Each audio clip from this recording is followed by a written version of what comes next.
Eu vou convidar aqui a fisioterapeuta respiratória, professora doutora Alessandra Carneiro Dorsa, que vai falar sobre os desafios e cuidados diários no paciente de esclerose lateral amiotrófica traqueostomizado. A professora doutora Alessandra Carneiro Dorsa é fisioterapeuta pós-graduada em fisioterapia hospitalar pela PUC-CEAF de Goiás, é mestre em ensino de saúde pela Unifesp aqui de São Paulo, é doutoranda em ciências da saúde da Universidade Federal de Goiás, diretora técnica da Associação Procura da ELA, diretora técnica do Serviço de Fisioterapia do Hospital Neurológico de Goiânia, cofundadora da Faculdade CEAF de Goiânia e proprietária do Instituto Alessandra Dorsa, Reabilitação Especializada. A palavra é sua. Você pode dar aula aqui ou aí. Tá. E só a gente pede para ficar mais próximo da luz por conta de filme, etc. Obrigada, gente. Obrigada mais uma vez estar aqui nesse evento, né, tão lindo que, depois de muitos anos, retomou aqui o presencial. Eu fico muito feliz em poder participar desse evento. Eu estou aqui nessa associação desde que ela estava na nossa cabeça, enquanto ela estava apenas numa ideia de montar algo. Estamos aqui 10 anos depois, falando sobre várias coisas. Nesses 10 anos de associação, muitas coisas mudaram, né? E a gente, muitas do que a Simone falou de manhã, as coisas passaram para outras estratégias. Nós estamos hoje vivendo cada vez mais novidades no tratamento. O que eu posso fazer a mais? O que a gente pode oferecer? Porque a gente fala muito que um paciente de ELA, ele é um paciente que ele não tem cura, mas ele tem tratamento. É muito diferente quando a gente trabalha com um paciente, por exemplo, que tem câncer, numa fase terminal, que você não tem o que fazer por ele. Quando a gente trabalha com um paciente de ELA, você tem tanta coisa para fazer por ele. Você vê quantas coisas nós falamos aqui. A Maria Lúcia está aí um exemplo do que a gente pode fazer. E falar sobre traqueostomia é isso. O que mais a gente pode fazer por ele? E quem disse que a traqueostomia é o fim? Quer dizer, é muito bacana a gente poder falar isso. Eu tenho me dedicado cada vez mais ao estudo da traqueostomia e, graças a Deus, eu tenho tido muito sucesso nas coisas que eu faço, de manter os pacientes sem traqueostomia, ou mesmo em decanular alguns pacientes, que não é o caso da maior especialidade minha na esclerose lateral amiotrófica. Mas, então, eu vou falar um pouquinho para vocês sobre os desafios que a gente tem quando a gente cuida de um paciente de ELA traqueostomizado. E são muitos. Porque qual é o primeiro desafio? É conscientizar que, poxa, dá para ter uma vida mesmo depois de uma traqueostomia. Esse é que é o grande desafio. Então, a gente começa a falar que as pessoas... Quando o paciente chega para mim e fala assim, eu falo, você tem que fazer uma GTT, eles já pensam que eu estou falando da traqueostomia. Não, você está falando da traqueostomia? Não, a traqueostomia eu não quero fazer. Não, eu não estou falando da traqueostomia, eu estou falando que você precisa fazer uma gastro. E ele não sabe o que. Para ele, qualquer coisa que seja, vai invadir. Nossa, eu vou fazer traqueostomia. Então, existe um vilão por trás da traqueostomia. E as pessoas falam, nossa, é um absurdo, né? Você vai fazer traqueostomia, vai morrer. Vai fazer traqueostomia, vai piorar. Então, vamos falar sobre o que a gente pode fazer tendo uma traqueostomia. O que o mercado hoje, o que a tecnologia hoje nos oferece para que a gente tenha um paciente bem cuidado na traqueostomia? A primeira coisa é que a traqueostomia ela é um procedimento cirúrgico, isso é verdade. E ela consiste em fazer essa abertura aqui, ó. Eu comprei esse bonequinho aqui para eu dar aula, para poder mostrar para todo mundo. A traqueostomia ela faz uma abertura mesmo na traqueia. Então, a gente faz um buraquinho na traqueia. E aí, a minha ventilação para de existir da traqueostomia para cima. Eu começo a ventilar com um suporte que me empurra o ar direto para dentro do pulmão. Dessa forma, o meu nariz, a boca, todo o sistema respiratório, que a gente chama de sistema fora da caixa, ele fica, então, pressurizado e ventilado por meio de uma traqueostomia, dando tudo o que tem, então, no sistema dentro da caixa. E aí, esse sistema dentro da caixa torácica, ele tem um monte de coisa que o Eduardo já falou sobre isso hoje. Então, quando a gente faz uma traqueostomia, a gente faz pensando em manter uma nova função. É fácil? Não, não é, mas é possível. A gente vai, como nós conversamos aqui brilhantemente, a partir de agora eu tenho que entender uma outra coisa. Talvez eu tenha que passar pelo luto, não é? Mas é um luto que a gente tem que viver. E que horas que eu vou indicar? Quando o paciente tem uma obstrução supratraqueal, que muito quando acontece na ela bulbar, e na ela apendicular, quando ele não conseguir de forma nenhuma mais ficar na ventilação não invasiva. Porque, como disse a Simone de manhã, não é porque um paciente está 24 horas com a ventilação não invasiva que ele precisa de traqueostomia. Não é essa a indicação da traqueostomia. Então, existem indicações específicas quando a gente fala na traqueostomia. E a maior alteração que a gente vive quando a gente faz uma traqueostomia, a primeira delas é que o ar que pressuriza a nossa via aérea, ele começa pelo nariz. Então, quando a gente respira, o ar vem pelo nariz e todo esse ar que vem desde o nariz até o pulmão, ele se mantém no sistema. E quando ele se mantém no sistema, ele mantém o sistema respiratório pressurizado. A partir do momento que a gente faz uma traqueostomia, o sistema respiratório que vai ficar pressurizado é apenas o sistema que está da traqueostomia para baixo. Tudo que está acima dessa traqueostomia, e que a Ana e a Tamara falaram muito bem, ele vai parar de ter a pressurização. Por quê? Porque o que mantém o sistema respiratório pressurizado é o ar que vem desde o nariz até o pulmão. A partir do momento que eu não tenho mais esse sistema que se mantém pressurizado, eu começo a não ter nenhum tipo de função aqui. Então, aí a gente, nossa, mas a gente começa a parar de deglutir, o que a Ana falou, e aí a gente não tem, mas não tem porque não tem ar, não tem porque não tem pressão. E nós, enquanto profissionais que trabalhamos com traqueostomia, a gente tem que entender, porque como a Ana e a Tamara falaram, a cânula, o cuff não vai impedir que a secreção desça para dentro desse pulmão. O que nós... E aí eu coloco muito essa conversa para o cuidador. Porque o que o cuidador tem que entender é que eu preciso que essa parte aqui se mantenha viva. E ela só vai se manter viva se eu tiver pressão. Por isso que, muitas vezes, a gente tem uma traqueostomia e o paciente acaba continuando a ter pneumonia. Mas, aliás, ele está traqueostomizado, ele fez a traqueostomia para não mas não ter mais pneumonia, ele continua tendo. Quer dizer, a gente precisa entender toda essa alteração fisiológica da falta do sistema pressórico na via aérea superior, que é isso que a gente, então, vive. E aí está tudo aqui, ó. O ar vai só para o pescoço. Então, tudo que tem acima, eu estou falando aqui, a minha boca está cheia de ar.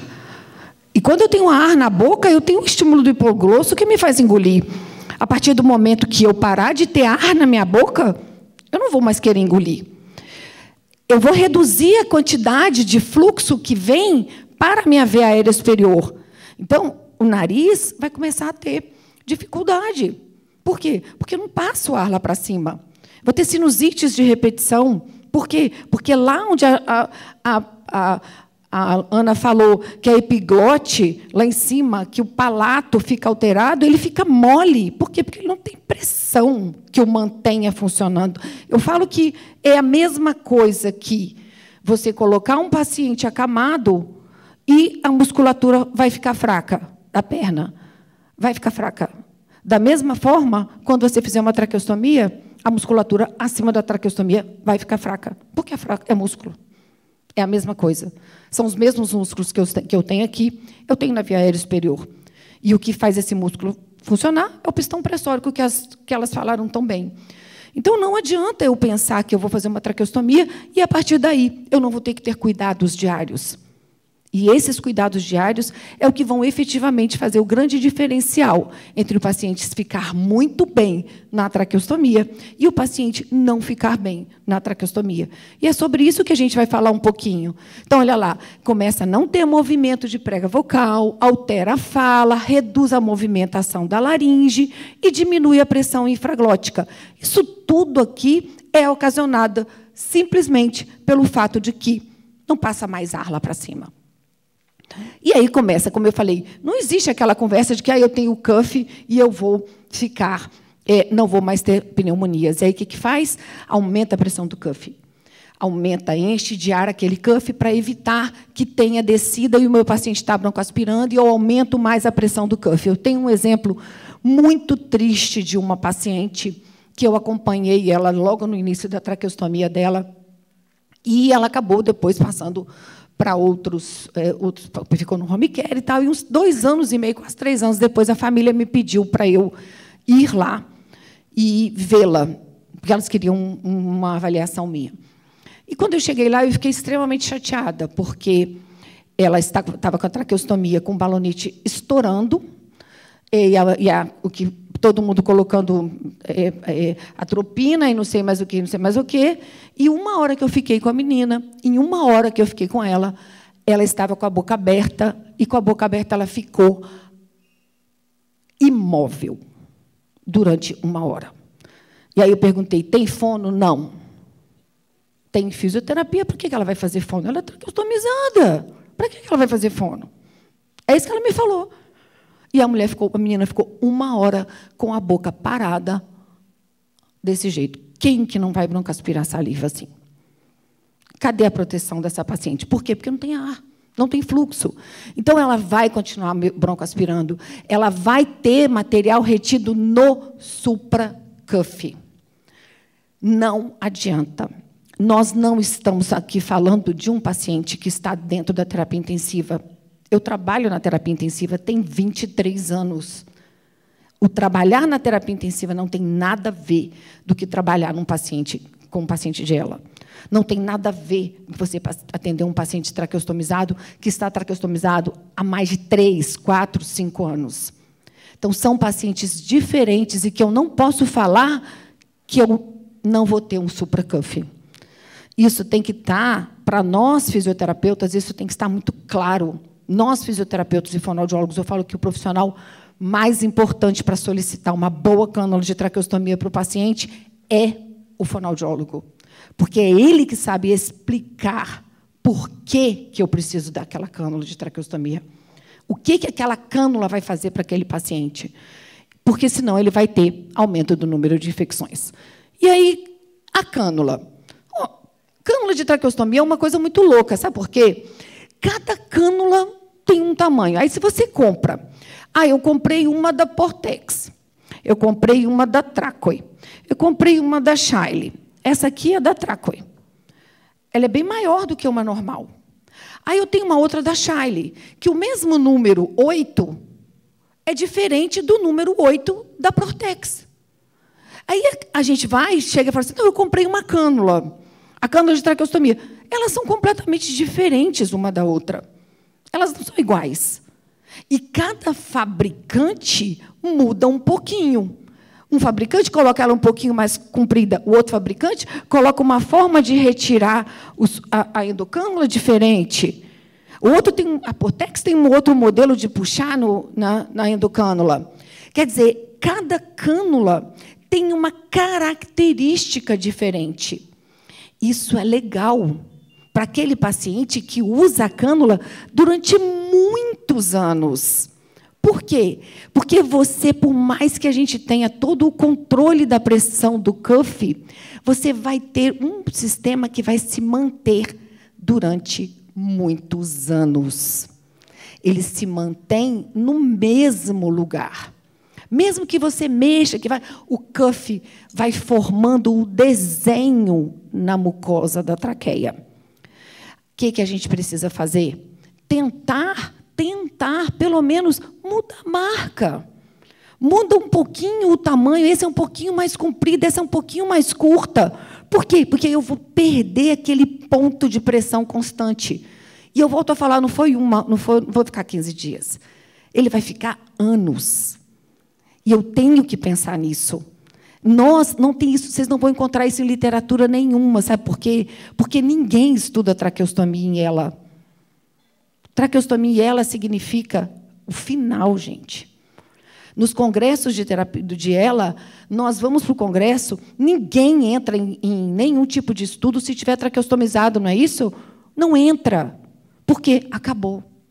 Essa é a imagem que as pessoas passam. Para que eu vou me preocupar em fazer um protocolo de troca de cânula de traqueostomia? Para que eu vou me preocupar em fazer, olha, tem que fazer assim, assim, mudar? Mas quando a gente atua no dia a dia, é que você fala, gente, eu preciso de alguma coisa.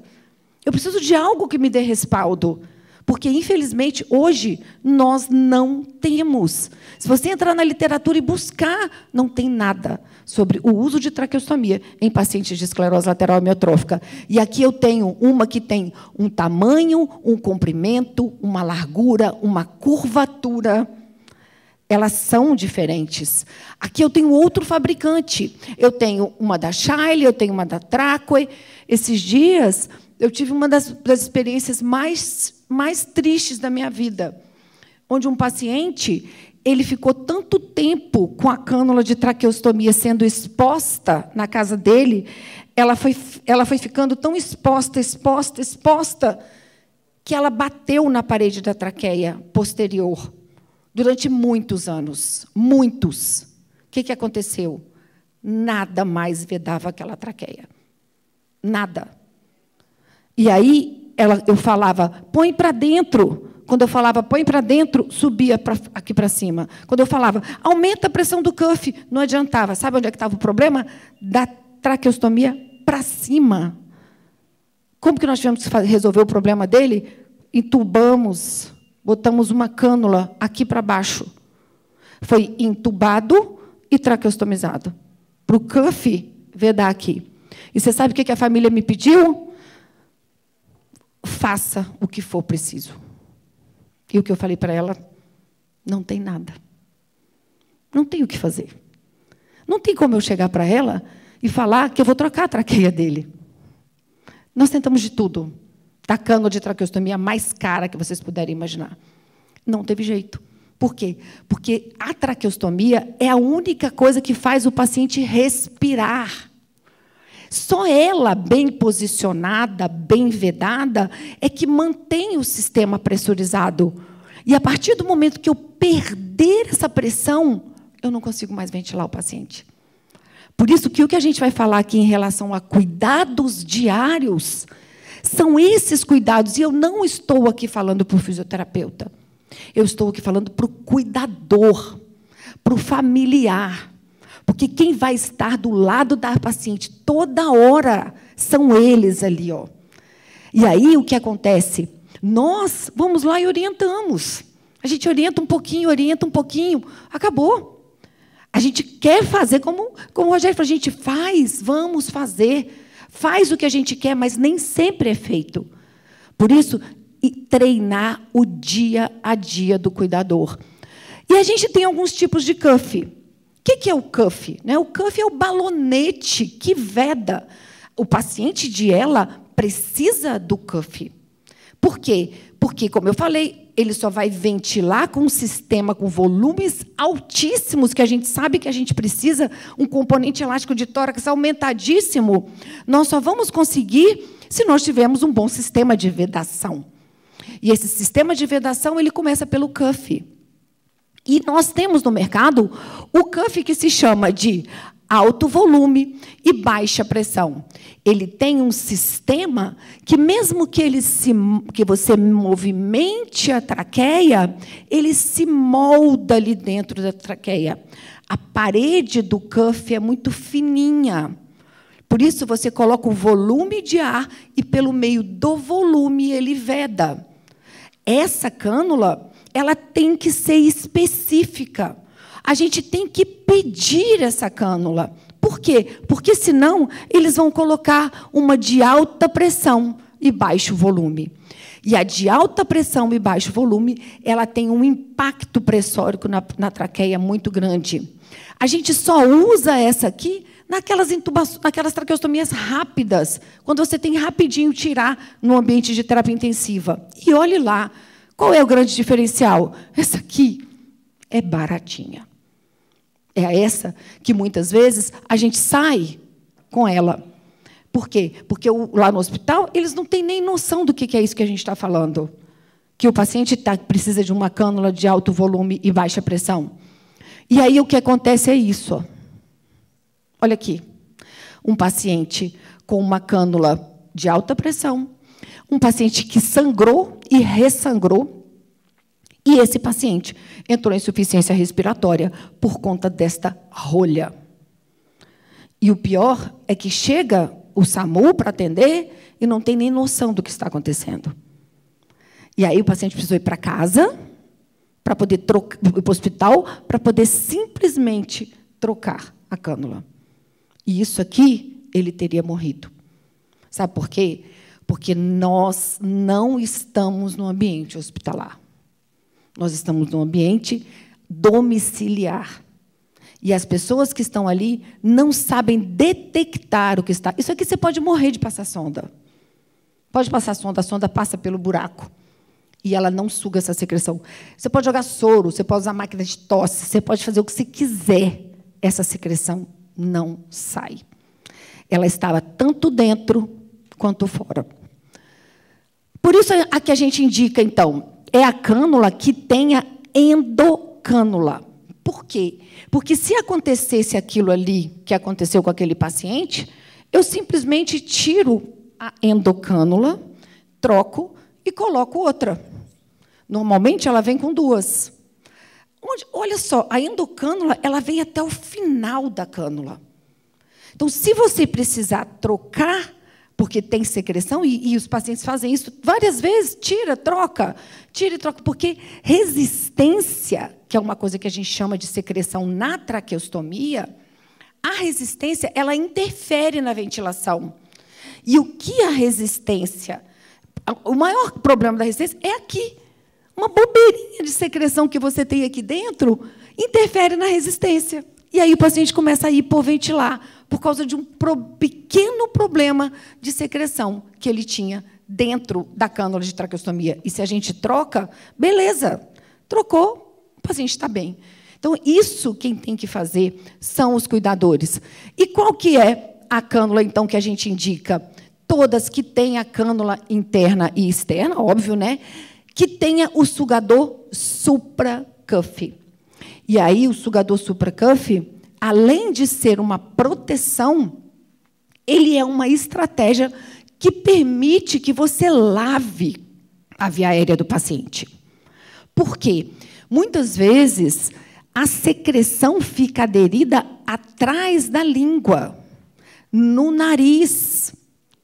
E aí você tem que jogar o soro, você tem que lavar para remover essa secreção que está na via aérea superior.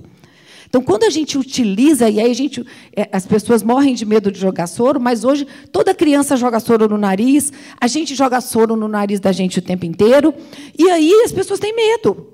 Nossa, eu vou jogar soro, eu vou brocaspirar. Não, joga e suga. Joga e suga pela boca. É a coisa mais fácil do mundo. O errado é ficar com aquela secreção fétida na boca. É isso que está errado.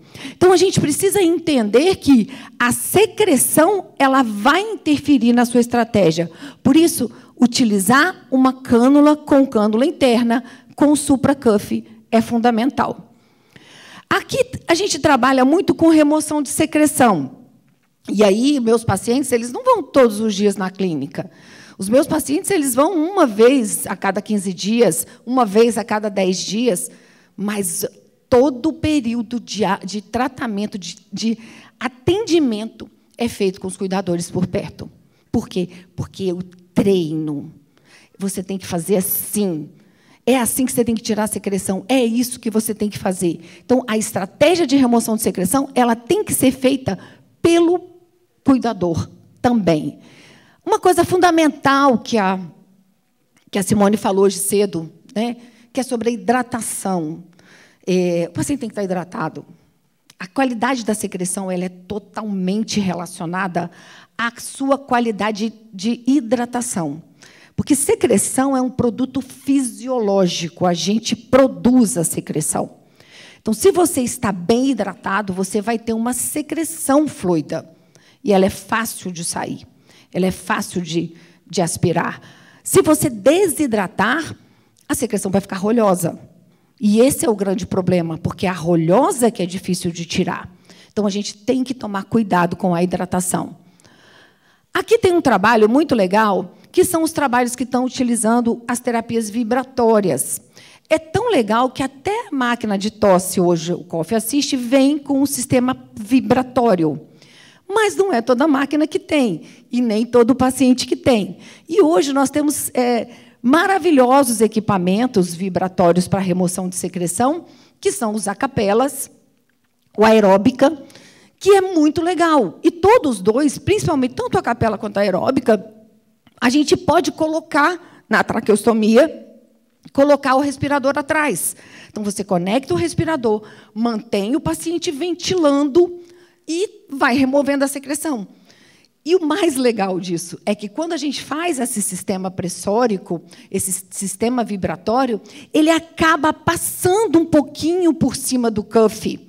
E aí você escuta a vibração vindo lá na boca do paciente e jogando aquele ar, que é exatamente aquele ar que a gente quer. Então, os dispositivos que auxiliam são isso aqui, ó. O deslocamento de secreção favorece o clearance, que eu acabei de falar para vocês, que é essa secreção que fica aderida acima do cuff. Essa que é a secreção perigosa. É a que fica lá em cima. Por quê? Porque é ela que a gente negligencia. A gente não fica olhando para ela, a gente se preocupa com a secreção que está dentro do pulmão. Ela vai auxiliar na vibração das pregas vocais. Quando eu tenho um dispositivo vibratório, eu faço um exercício naquela musculatura que eu falei que em cima da traqueostomia está parada. E aí, quando ela vibra, ela movimenta toda essa perna que está parada. Quer dizer, esse músculo que está lá em cima, que está parado, toda vez que eu pressurizo e vibro, eu dou propriocepção, eu dou fluxo, eu dou pressão, e aí eu acabo mantendo aquela via aérea ativa. E quando eu tenho, então, baixa capacidade pulmonar, eu faço o incremento com o ambu. E o legal disso aqui é que funciona em qualquer posição. Você pode botar o paciente deitado, sentado, do jeito que for, o acapela funciona muito bem. Aqui tem um vídeo que eu mostro o funcionamento do acapela como abertura da via aérea superior. Você pode passar esse vídeo aqui para mim? Ó? Esse aqui, ó. Aqui, ó. Isso. Aqui. Esse é o vídeo da utilização. Ele quase não tem impacto pressórico. Capacidade pulmonar, tem mais impacto vibratório. O acapela causa muito. Então, aqui, ó, tá bem lento esse vídeo, porque é um vídeo que a Edna me deu. Ele é original, né? Então, quando ela sopra, você vai observar que ele mais vibra aqui do que tem impacto de pressão. Então, muitas vezes as pessoas vão falar: ah, mas o acapela não é um exercício de contra-resistência. Não, ele não é. Ele não faz contra-resistência aqui em cima. Ele faz apenas movimentação.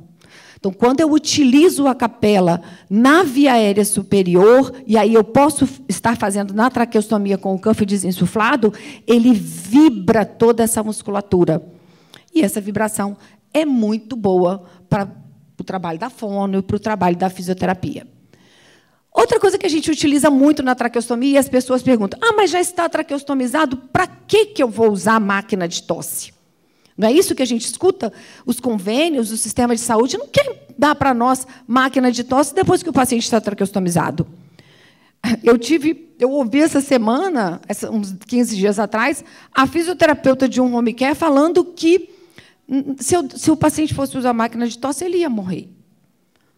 Foi o questionário. A família me ligou e me ajuda. Ela falou que vai matar meu paciente, que eu estou querendo matar o meu pai, que o que você vai fazer? Você vai matar meu pai, porque estava usando uma cana, porque ia usar o Coffee Assist na traqueostomia.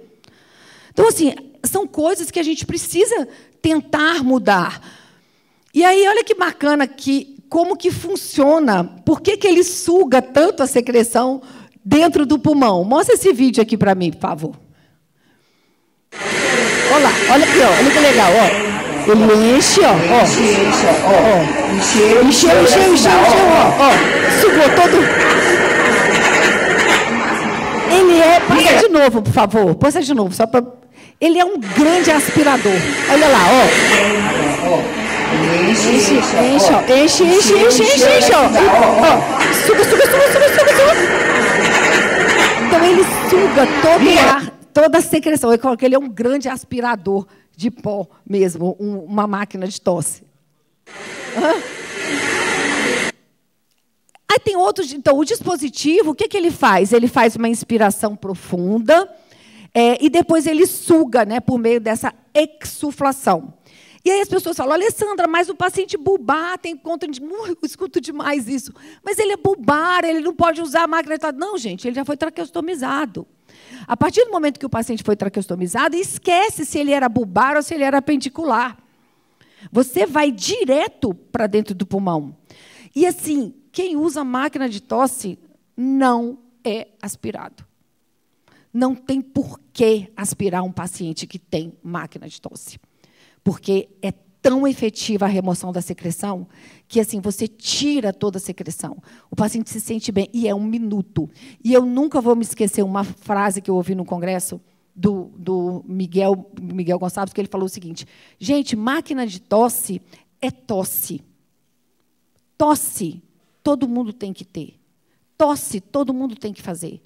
E quando eu indico uma máquina de tosse para um paciente traqueostomizado, eu estou dando para ele uma tosse que ele não tem.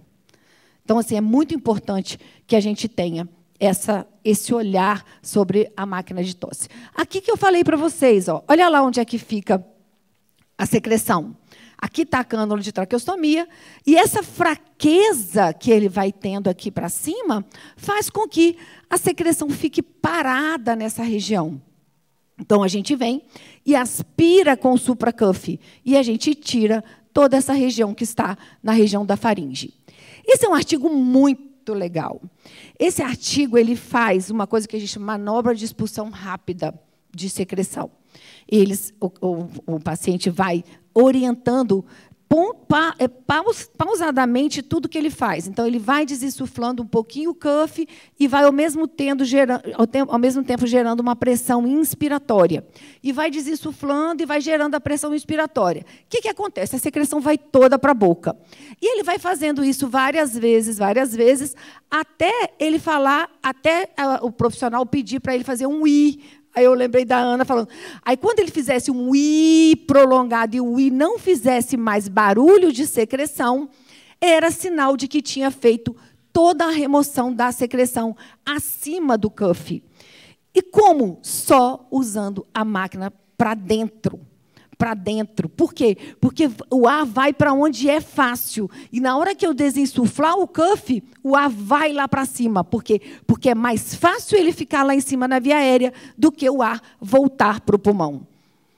Então, a gente vai fazer o tempo inteiro, todas as vezes que eu tiver traqueostomia, eu tenho que lembrar de limpar acima da traqueostomia, a área respiratória que a gente chama de via aérea fora da caixa. E que tudo que está fora da caixa não vai sofrer interferência da ventilação, da caixa torácica, nem do diafragma. Tudo que está fora da caixa vai sofrer impacto de toda essa musculatura, inclusive da musculatura cervical. Aí aqui, vamos ver se dá certo agora, hein? Só mostrando como é que a gente limpa um supra-cuff. Foi. Agora eu vou lavar o supra-cuff. E o supra-cuff... Joga soro, ó. Desestufo, aperto aqui, ó. E, ó, vou de uma vez, ó. Olha lá o que aconteceu com a via aérea, ó. Lavou toda a secreção que estava atrás da boca. Aí eu vou, ó, e sugo com o sugador. E como ele estava com o cuff, onde era mais fácil para ir? Para cima. Às vezes vai também para o nariz nessa hora. E aí você suga a limpeza do nariz. Toda a via aérea limpa. Agora nós vamos para a via aérea inferior. Depois que eu lavei toda a via aérea superior, é que eu vou para a via aérea inferior. Porque aí eu já estou com a via aérea superior toda limpa, não tem mais secreção. E isso é muito engraçado, porque assim, nós temos na literatura um artigo, uma revisão sistemática muito grande, e agora foi revisado e foi falado novamente sobre isso, da contraindicação de jogar soro. Que o soro aumenta o número de infecção, que o soro aumenta a pneumonia dos pacientes. E aí eu fico extremamente angustiada porque não joga soro. Aí não joga soro, o paciente faz rolha. O paciente faz rolha e morre. Porque, Alessandro, mas secreção não é hidratação? É, mas lá na casa do paciente você não está sabendo disso. Nem a família está sabendo disso. E aí, Goiânia é um maior calor. Nessa época, tudo quanto é paciente está fazendo rolha. E aí você não joga nada. Vai lá e aspira. Aí vai acontecer igualzinho aconteceu com aquela cânula de traqueostomia daquele paciente. Então, isso é uma situação extremamente preocupante, porque, assim, nós não temos artigos falando isso. E esse é um tema extremamente polêmico. Eu evito de falar, e eu acho muito legal que, quando as pessoas começam a fazer essa limpeza da via aérea, o desinsuflar o cuff, lavar o nariz, o que acontece? Para de ter infecção. E eu falo que os pacientes que eu acompanho, e todos que estão aqui da procura sabem, não são pacientes que a gente acompanha durante um mês. Ninguém acompanha aqui paciente um mês. Nossos pacientes são anos. A Márcia acabou de falar que 15 anos atendendo uma paciente. A gente não atende um mês. E se o que a gente fizesse está tão errado, meu paciente ia viver no hospital. Meus pacientes não têm pneumonia. Nenhuma pneumonia. Por quê? Porque o cuidado da traqueostomia é diário. E aí, aqui, olha, que passa esse outro vídeo aqui, por favor. Agora, eu limpei nariz, limpei a orofaringe, lavei o supracuff, limpei toda a via aérea inferior, mobilizei, abri. Agora, o que eu vou fazer? Eu vou pegar e vou limpar como última coisa, antes de terminar a aspiração, eu vou limpar o supracuff para deixar a via aérea toda limpinha. Então, lavei, e agora eu vou isso aqui, ó. aspirar mais uma vezinha. Olha lá, ó. Vai sair, ó. Pra mexer, tá um pouquinho machucado, ó. Acabou. Não tem mais nada, ó. Não tem como esse paciente ter secreção tá com o pulmão limpinho. E aí, agora, eu vou fazer toda a fisioterapia. Agora... Aqui é uma outra coisa muito importante. Os nossos pacientes de ELA são pacientes ativos. Nós não temos um paciente de ELA, que é uma grande briga que nós temos com os convênios, daqui o paciente em suporte ventilatório tem que ficar em casa. Isso não existe. Então, o que a gente precisa fazer? Fazer de tudo para que ele saia. Para isso, existem respiradores de suporte de vida. E nós, então, desenvolvemos um fixador, que esse fixador ele apoia a cânula de traqueostomia muito para dentro. Para quê? Para evitar aquele peso da traqueia. E evitar que ele vá indo para trás e batendo a traqueia. Então, é um cuidado mínimo, mas é um cuidado muito importante, porque quando a gente faz a traqueostomia, imediatamente, 2, 3 dias que você fez a traqueostomia, a primeira coisa que o organismo faz é expulsar a traqueostomia. Ele começa a querer expulsar. Aí você tem que empurrar a traqueostomia para dentro, porque se ela ficar expulsa, ela abre o ósteo. E muitas vezes a gente encontra aquele paciente que tem aquele ósteo escorrendo secreção aqui do lado, e é simplesmente por quê? Porque o organismo expulsou, ela pesou e abriu o ósteo. Então, por isso que eu criei esse fixadorzinho. Pode passar, por favor. Uma coisa boba que todo mundo... Vou colocar o fixador de traqueostomia para vocês ela perceberem pesa, tá vendo? O filtro. É importante para posicionar a traqueia direitinho. Então, a gente tira aqui, ó, coloca essa beiradinha aqui, vem com esse primeiro e prende aqui. Prende na tráquea. Depois vem com esse pedaço aqui, ó, embaixo e posiciona. Olha lá. Aí eu venho e coloco a traqueostomia. Você tira Dessa todo o forma, peso. ela fica tão bem posicionada que ela não pesa. Então, todo o peso da traqueostomia está aqui, nesse velcrozinho aqui. Então, isso aqui é muito importante para muito importante para aquele paciente que sai, para aquele paciente que faz de... outras coisas. E o outro detalhe para o paciente na traqueostomia é a estratégia ventilatória. Nós não vamos falar sobre estratégia ventilatória, porque, né, como dizem, teria uma outra aula sobre isso, mas é muito importante que a gente saiba que a gente deve preferir circuitos ativos, por causa do tipo de estratégia ventilatória que a gente impõe, pelo controle de fluxo que a gente precisa ter. Eu tenho que encontrar respiradores que tenham mais de 2 horas de bateria, porque, senão, vai faltar luz e o paciente vai morrer. Então, a gente precisa ter esse controle de que o respirador de suporte de vida me dê isso. Eu tenho que ter uma segurança na geração de fluxo. E uma outra coisa que a Simone falou, o aparelho BiPAP, ele não aguenta. Ele não foi feito para trabalhar 24 horas. Ele começa a esquentar, ele fica louco e ele estraga. Então, eu tenho que ter um respirador que, efetivamente, permita ser ventilado muito tempo, que pode ser usado 24 horas e que tenha modos ventilatórios controlados.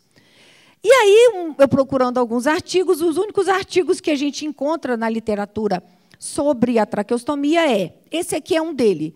A traqueostomia ainda é uma opção? Essa é uma pergunta. É a sua opção fazer a traqueostomia? É isso que eu pergunto para os pacientes.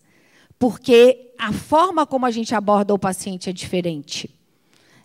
Você quer viver? Você quer continuar? Eu tenho como te garantir isso. Então, nós vamos fazer imediatamente. Na hora que eu falar, está na hora, está na hora. Mas a gente vai até o último momento. Mas na hora que eu falar, está na hora, está na hora. E aí é a sua opção.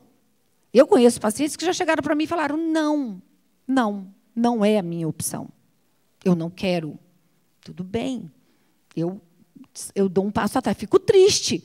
Por quê? Porque é o que eu falo. O paciente tem um ótimo cognitivo. É um paciente que a gente pode fazer muita coisa por ele. Então, ela é uma opção, a gente tem que perguntar.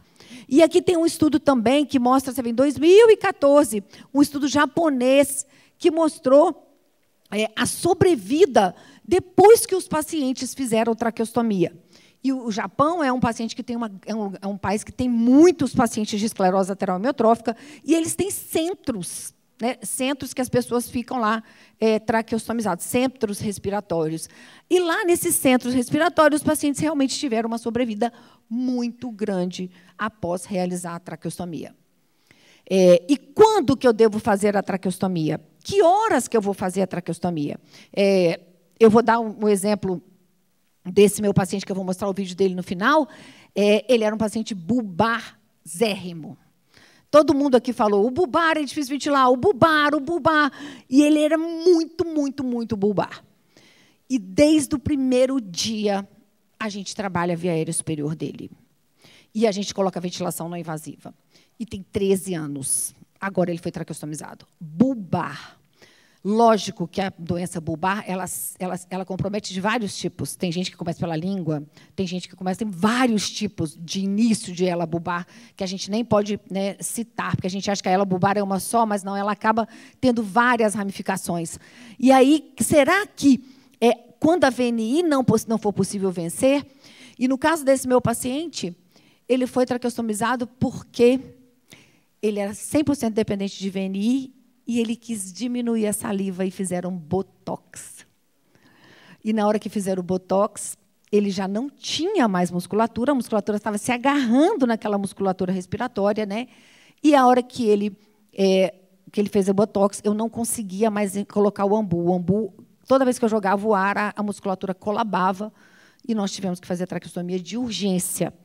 Então, é uma decisão que você tem que fazer quando a ventilação não aguentar mais. A ventilação não invasiva.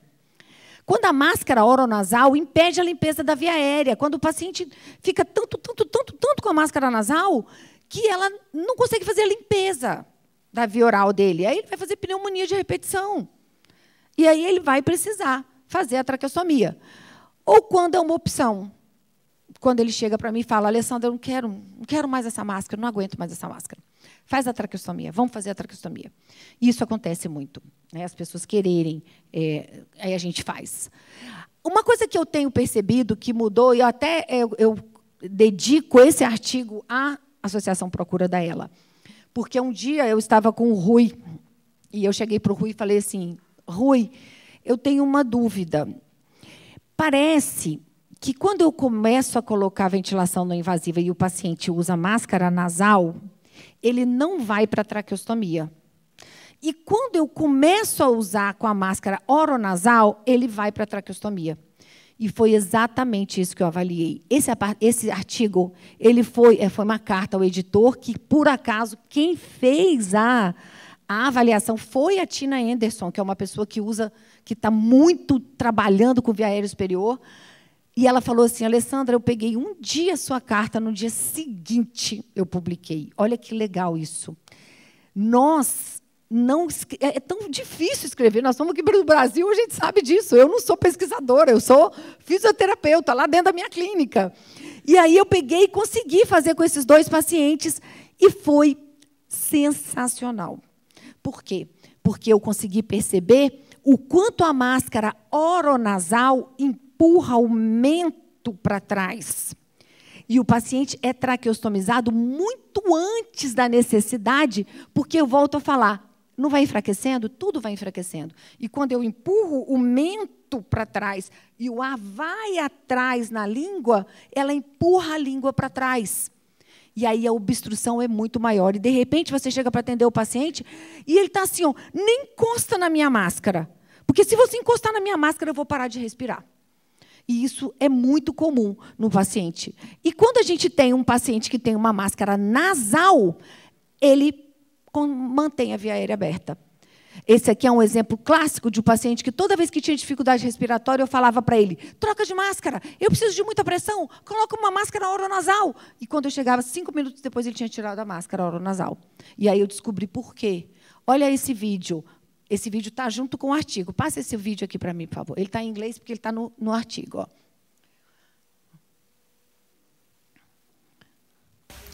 In this video, two patients diagnosed with amyotrophic lateral sclerosis can be seen. Intranasal. Olha o espaço. Ele abre toda a via aérea, ó.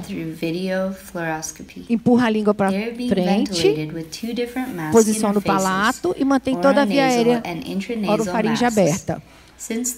Quando a gente usa a máscara oronasal, ela fecha. Agora, esse aqui é característico. Olha isso aqui. Olha isso aqui, ó. Parou de respirar. Ó, parou de respirar. Ele faz apneia e aqui ele está respirando o tempo inteiro com a máscara intranasal. Então, isso aqui mudou o desfecho desse paciente. Alessandra, mas meu paciente não aguenta de jeito nenhum usar a máscara nasal. A gente tem que tentar desde o início. Se deu certo, deu. Não deu, a gente vai tentar inventar umas coisas. Esse aqui, por exemplo, ele está usando até hoje esse fixador aqui, esse doideira, que puxa o queixo para frente, abre a via aérea, traz a língua, né, ele consegue, e ela não impede a movimentação, e ele usa super bem para dormir. E que situação, então, que pode ocorrer a traqueostomia? Na demora da realização da GTT. O paciente vai demorando a fazer a gastrostomia, e aí ele vai acabar tendo alteração respiratória, e aí a gente não consegue mais segurar na ventilação não invasiva para fazer a gastrostomia. E a maioria das vezes ele vai ser entubado, e, quando ele for entubado, é muito difícil a gente conseguir sair. Os meninos sabem bem disso. A gente deve tentar realizar o procedimento com VNI, por isso o mais precoce possível. E, quando ele tem uma pneumonia muito grande, a gente efetivamente já não consegue mais segurar, aí ele acaba sendo entubado, indo para o hospital, e não tem muito o que fazer. E algumas perguntas que os pacientes me fazem, muito. Eu preciso usar o ambu se eu estou no respirador? Precisa. Como falou, o ambu ele vai um pouquinho além da capacidade pressórica que o respirador te dá. Então, quando a gente chegar nesse ambu que está duro, eu cheguei, em média, numa pressão de 30, que é o que a gente controla no manômetro. Com 30 de pressão, eu gerei minha capacidade máxima ventilatória, ou de distensão máxima. E eu não consigo fazer isso com o respirador. Por isso, o uso do ambu é um exercício. A gente faz como exercício. Eu posso ficar sem o respirador? Eu estava ali vendo a Maria Lúcia sem o respirador, eu estava passando mal já ali. Porque o componente elástico do tórax do paciente, ele sofre uma ventilação adaptativa, quando a gente coloca uma ventilação invasiva. Existe um reflexo, que a gente chama de reflexo de Ehring-Breuer, e esse reflexo ele é capaz de detectar a minha distensão respiratória. E quando a gente tira o BiPAP, né, e tira o respirador, a gente perde esse reflexo e o CO2 começa a subir e a pessoa entra em insuficiência respiratória. Ou ele começa a fazer microatelectasias. E esse tirar e colocar, ele faz uma coisa que a gente chama de swing alveolar.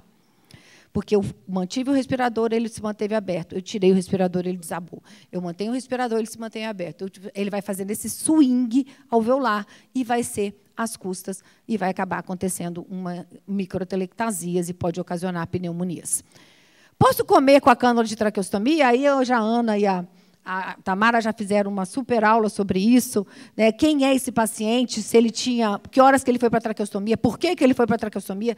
Tem muita avaliação, essa é uma avaliação que a fono que tem que fazer. Se eu jogar soro no nariz, vai para o pulmão? Não, e se for para o pulmão, não tem problema, é soro. Soro é soro. Né? Você joga no nariz, você joga na boca, você põe na via aérea, você põe dentro do seu sangue. Quer dizer, soro ele tem um pH natural. E eu preciso colocar oxigênio no aparelho? Pode, se o paciente precisar, pode. Agora, se você estiver ventilando mal o paciente, você vai precisar de oxigênio. Se você fizer uma boa estratégia ventilatória, o seu paciente não precisa de oxigênio. Então, se o seu paciente está precisando de oxigênio, ou ele está com um problema no parênquima mesmo, um problema alveolar, ou você está ventilando errado. E essa é a grande diferença que a gente tem que ter. E os pontos negativos, então? Maior cuidado com a limpeza, perda da fala, cuidado com o suporte de energia e o incômodo na aspiração. Por isso que a gente, então, foca na máquina de tosse. Qual que é o ponto positivo? A face está livre, né? Sem a máscara. Esteticamente, olha, Maria Lúcia, está linda, bem arrumada, cabelo bonito. Né? O meu paciente fez logo uma barba. Quer dizer, eu tirei dele aquele negócio no rosto que ficava atrapalhando. Facilidade na higiene oral, isso é fundamental para o paciente que usa traqueostomia. Liberdade para sair de casa. E conforto. E o mais importante, a respiração, porque ele vai respirar bem. E o que pode ocasionar urgência? Um cuff perfurado ou uma presença de rolha de secreção. Em caso de dificuldade, só ventilar com o ambu. Conecta o oxigênio no ambu e ventila tranquilamente até chegar a ajuda. Sempre o mais importante é a oxigenação. Por isso, conecte o oxigênio ao ambu, vai ventilando devagar, não se apavore e chame ajuda. É isso que a gente tem que fazer quando a gente tem um paciente traqueostomizado. O que vai fazer a diferença? Limpar todos os dias, 2 vezes ao dia. Cuidado com o estômago, evitar esse peso da traqueostomia. Sempre procurar desconectar o respirador durante as transferências. Ter uma boa limpeza e higiene oral e muito cuidado com a pressão do cuff. Elevar a cama, ter no break, ter esses sugadores específicos para não precisar machucar a boca, ter sondas de aspiração, luva, cufômetro, estetoscópio, ambu, soro, tudo isso tem que estar ao lado de um paciente traqueostomizado. E aí, esse aqui teve uma opção. A opção dele foi fazer traqueostomia. E que na hora que eu perguntei para ele, e aí, chegou a hora? Aí ele falou, vamos. E de lá da minha clínica, nós fomos direto para o hospital para ele fazer a traqueostomia.